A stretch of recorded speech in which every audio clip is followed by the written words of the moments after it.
Yeah, I mean, so like, the people that were doing most of the record dates had been here, had been established, and there was a reason why they were doing it, which is another part of the story too, was like it was a different approach to working in the studio.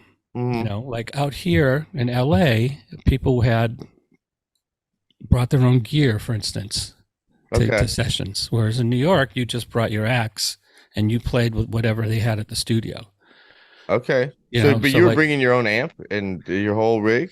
so in LA, everybody was showing up with like they had cartage services, and you'd go to the date, and so would be Dan Huff on guitar or Landau or somebody like that, and they'd have their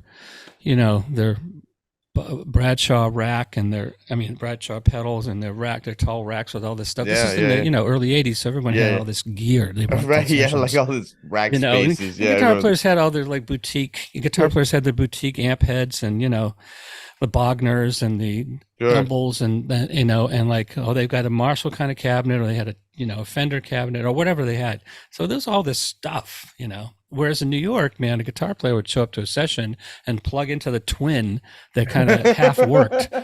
And that's just the way it was. Yeah. And Have to like, slap it on the side a couple times to get it to come yeah. together. And the other thing that was different too is like in Yeah. New York, you really hoped the engineer would kind of try to get a decent sound for you because they Hmm. didn't have time to screw around with anything.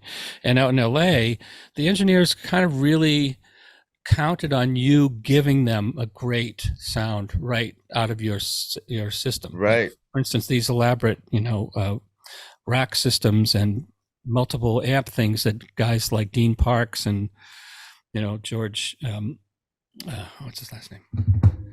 Come to me in a second.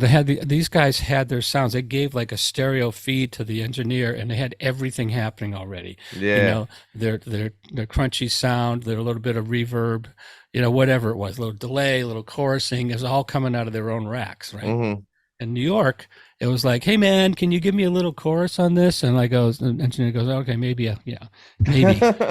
You know, Which so one did you prefer? Did you like relinquishing control to the engineer, or did you like being in the mix? I liked, coming out here, I liked the ability to be able to kind of, mold my sound a little bit, Yeah.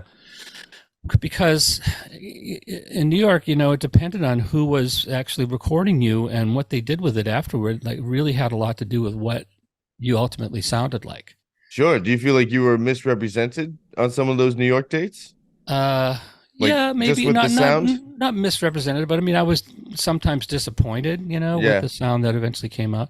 I mean, Marcus Miller was already doing dates, and he was young then. He was still Mhm. about 18 or 19 or so, but he had his thing down. He already had his Stars Guitars preamp in his jazz Okay. bass, and so he was already giving a preamplified sound to the engineers, and everybody loved it. But we couldn't figure out exactly what he was doing just yet. Okay.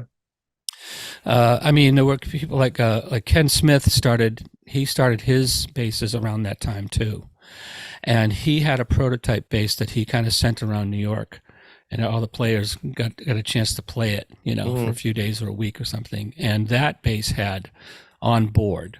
I don't know if you've ever heard of the original Ken Smith bass, but it had like all this gold hardware, and underneath the plate on the bass was not just EQ and a preamp, but it also had like I think it definitely had an envelope filter on it, and Really? it might have had some kind of chorus or flanging on it. Yeah, so built in. So it was kind of like, yeah, it's like it had a lot of stuff on it, but everybody loved that bass, not just for that, but also the way it played.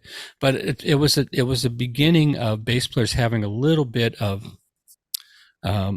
control Was over their that sound a going to. response to because Ken Smith was a New York manufacturer? It was a response to that. Yeah, Yeah, to the session thing. to the session thing, because people wanted to be able to, like bass players wanted to be able to get something a little bit different than the jazz bass or a P bass sound, Hmm. going through a B15.